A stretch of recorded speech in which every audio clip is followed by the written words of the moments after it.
Bonjour, je voulais vous parler d'une maladie qui m'a atteint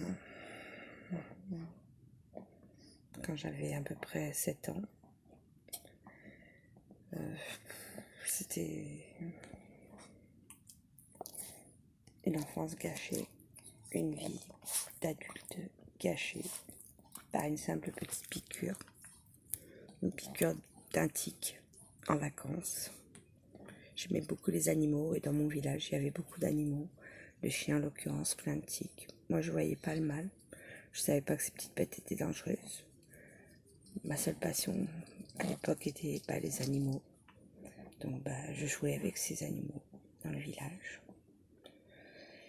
Et avec les animaux de mes parents, les chiens de mes parents. Et je ne savais pas que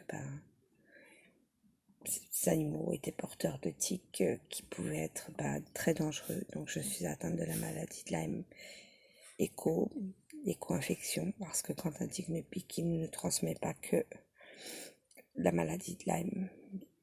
Il nous transmet énormément d'autres parasites, infections. Donc chaque Lyme peut être atteint de parasites différents. On dit borréliose, mais il n'y a pas que la borréliose. Moi, je suis ce qu'on appelle en Lyme chronique. Il y a une dizaine d'années à peu près où mon état s'est aggravé. Et sachant qu'aujourd'hui, on voit partout le gouvernement qui nous emmerde, c'est le cas de le dire, pour des maladies et surtout pour le Covid. En ce moment, on n'entend parler que du Covid. Ils viennent dernièrement de nous supprimer en fait les seuls antibiotiques qui étaient utiles pour les Lyme chroniques, pour pouvoir faire des cures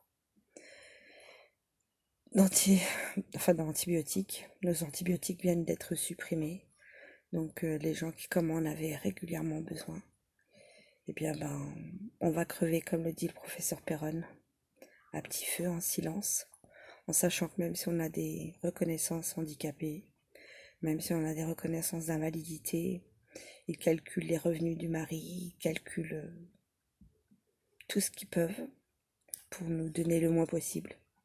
Donc en ayant travaillé toute ma vie depuis l'âge de 15 ans, je me retrouve à avoir 445 € environ par mois. Voilà, c'est ce que ça coûte. Une vie entière à travailler, à cotiser pour ce putain de pays qui en fait va pouvoir aider plein de gens, effectivement. Mais ceux qui bossent comme moi depuis l'âge de 15 ans, s'ils sont mariés et qu'ils ont un handicap, tant pis pour eux, ils n'auront rien de plus.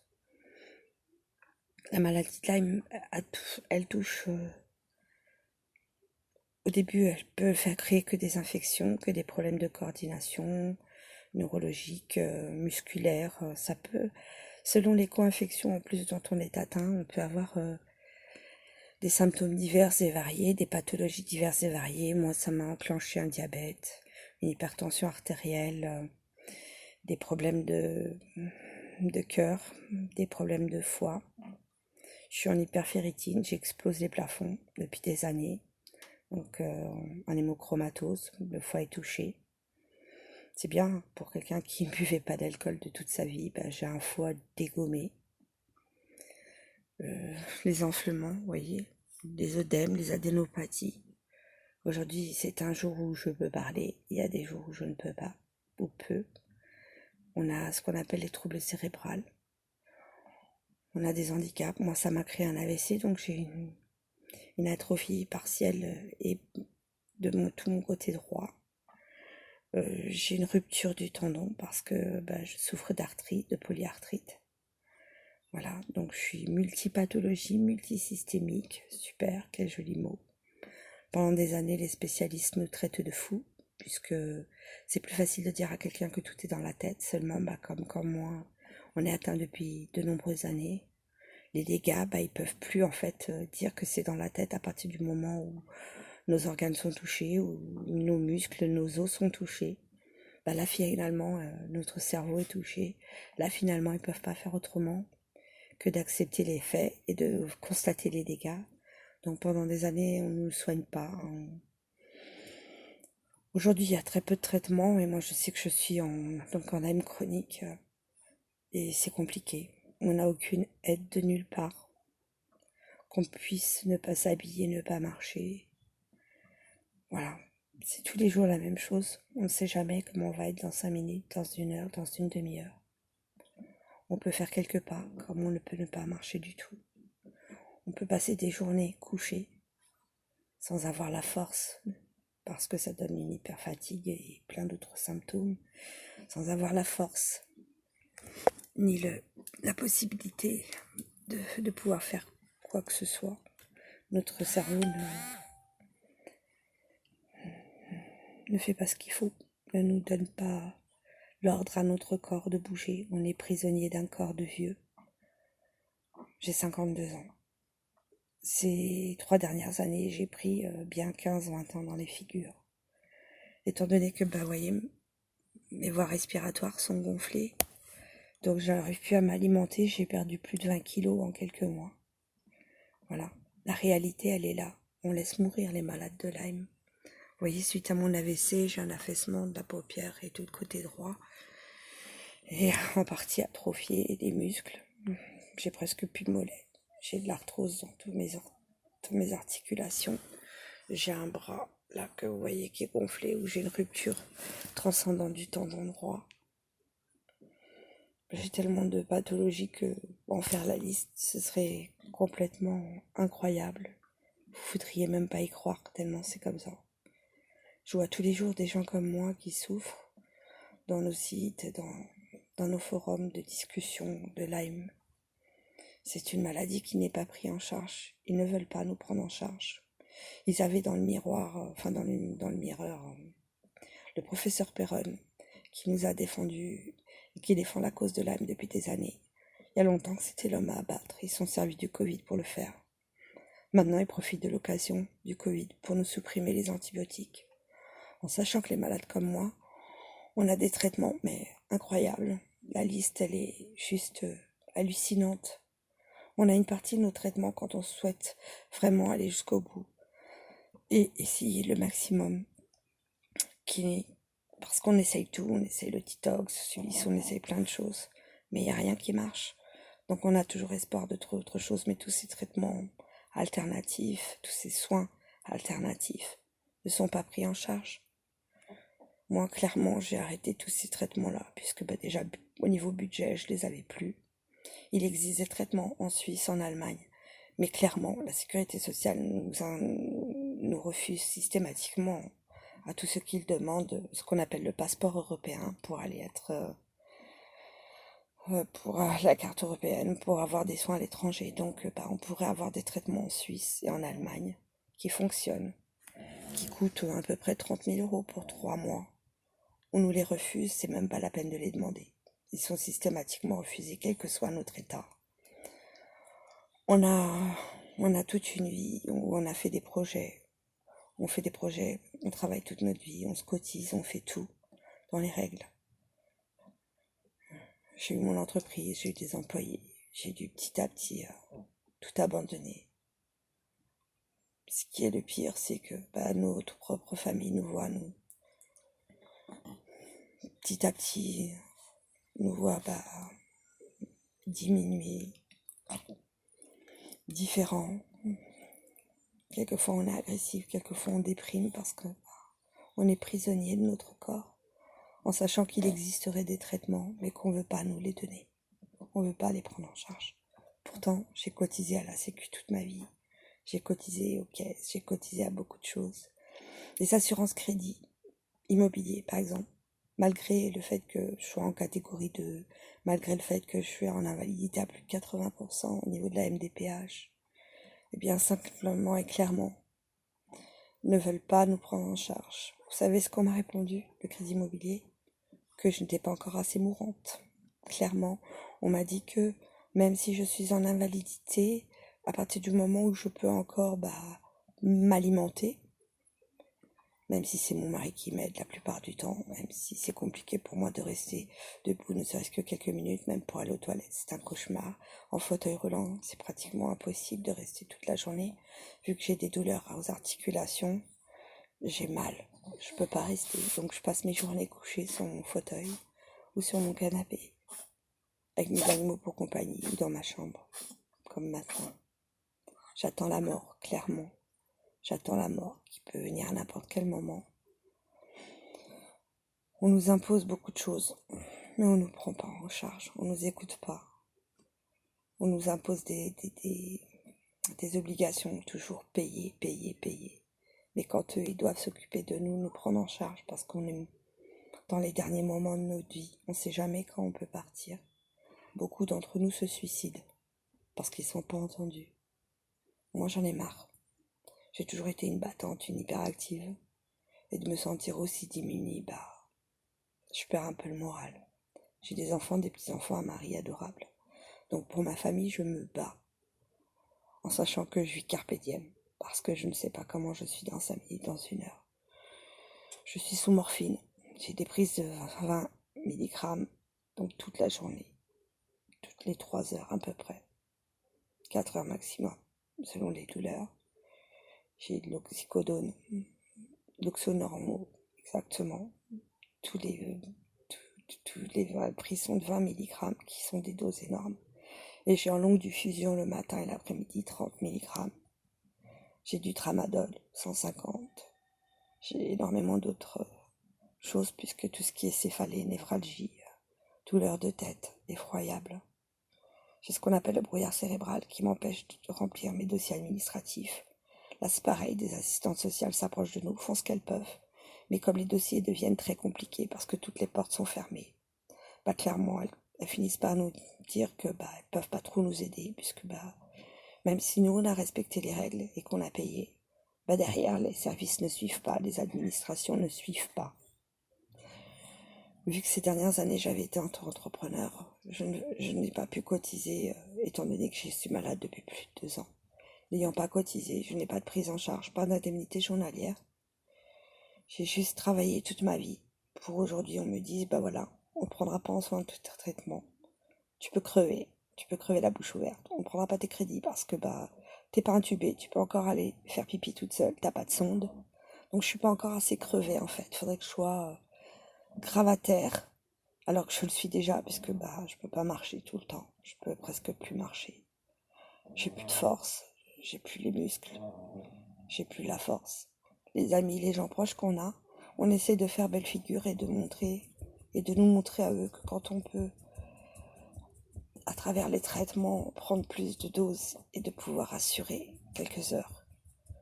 Pense que parce qu'ils nous voient pendant quelques heures où on donne une image de nous le moins pourri possible, parce que c'est une question de fierté et d'ego, on veut pas nous voir comme des larves, comme des légumes.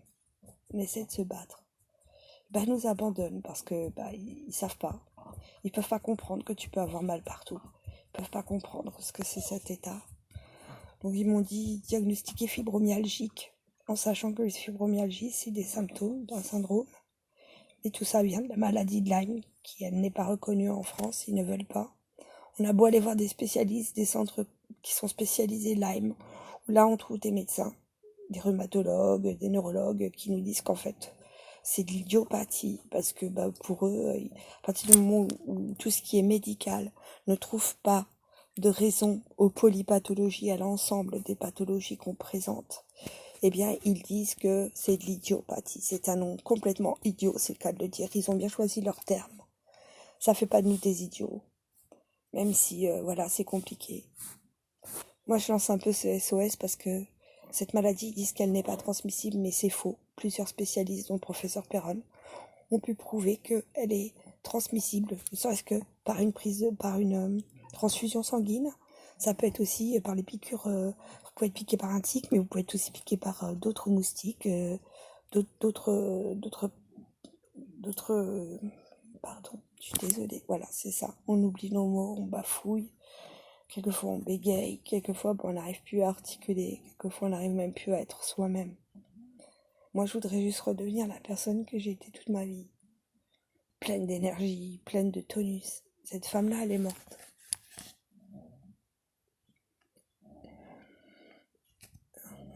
Pauline est morte. Bon, il ne reste plus que la petite Paula. Celle que je suis. Alors je dis au gouvernement, que vous êtes des beaux salauds, des beaux enfoirés. Pourquoi vous avez supprimé les antibiotiques? On va être des centaines de milliers de morts, il le dit, le professeur Perron. On est plusieurs à être atteints. Les sérologies, les tests.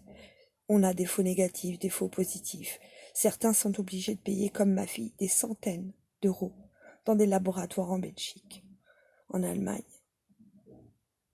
et en Suisse pour pouvoir avoir des sérologies, et même aux États-Unis, qui coûtent des centaines d'euros, qui ne sont pas prises en charge, mais même si elles reviennent positives.